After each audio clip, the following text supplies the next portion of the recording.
Hi, welcome to the Grumpy Plumber. Today we're going to cover the two most common causes of a running toilet. This is my dad, Jim. He's got lots of experience with plumbing. How many years is it now? 52. 52. So now he's retired, and sometimes I call him over to ask him questions about plumbing, and then I put a microphone on him and we sit down. We've been doing this for a few years. So we have a lot of videos on toilets. Anyways, let's get right to it. The number one cause, actually we don't know what the number one cause is. I don't know if there's data on that. But what cause do you want to talk about first? Well, let's talk about, and you hear your toilet coming on and off, on and off, on and off. That's usually because of the flush valve or the flapper. This flapper is leaking, it's rotted, you'll see it, they wrinkle up and everything else.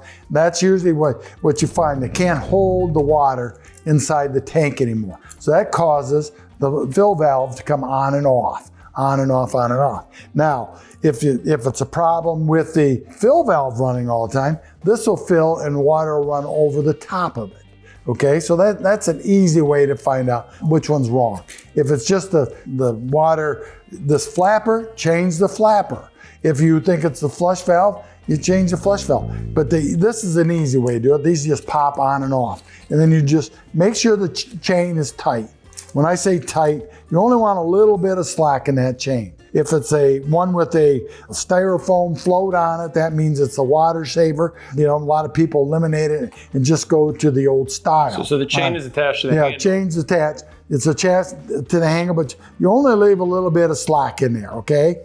You don't want it like this tight, and you don't want it like this here. So, because if you hold it like this here, it'll go quick real, and it won't flush. But if you keep just right, it flushes the water and away it goes. So can you just go over the two most common causes of a running toilet one more time? It's either the flapper is leaking, running into the bowl, or it's the fill valve won't shut off. And how can you tell if the fill valve's not the one shutting off? Because it's like stuck in position? It's stuck in position, and you look at it, but the water will run over the top of the overflow on it. Another thing too is sometimes people will call me and say they got water on the floor, they think the tank is broke, but a lot of times this tube, which I don't have it here right now, but this tube is connected to the overflow, okay? And it'll pop out.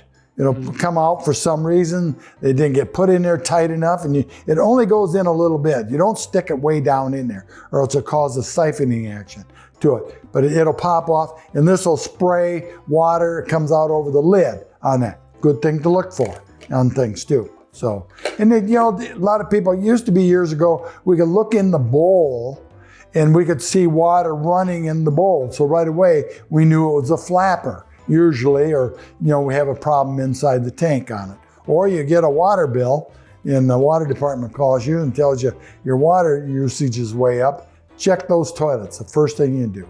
And if it's hard to tell, take some food color and put a couple of drops in it and wait 5 minutes and see if it ends up in the bowl on it. So I think on the Autocock, the Fluid Master, they say a running toilet uses about 50,000 gallons of water a year, which is the equivalent of a swimming pool. So if you have a running toilet, get it fixed as soon as possible. These are the two most common causes of it. We have a video up above on how to fix a running toilet, but these are the two bad actors to look for in a toilet. Yeah, so it's easy enough to fix. If you don't want to fix it yourself, call that plumber up or call your handyman or whatever you want. But don't spend a lot of money. These are very easy to fix, both of them are. Okay. And as my dad always told me, the water in the toilet bowl is clean, so don't worry about getting your hands in there. Yeah, really. Got them in there all day long in a toilet bowl. So, just don't drink it. Thanks a lot for watching. If you have any comments for the Grumpy Plumber, you know where to leave them. Thanks for watching.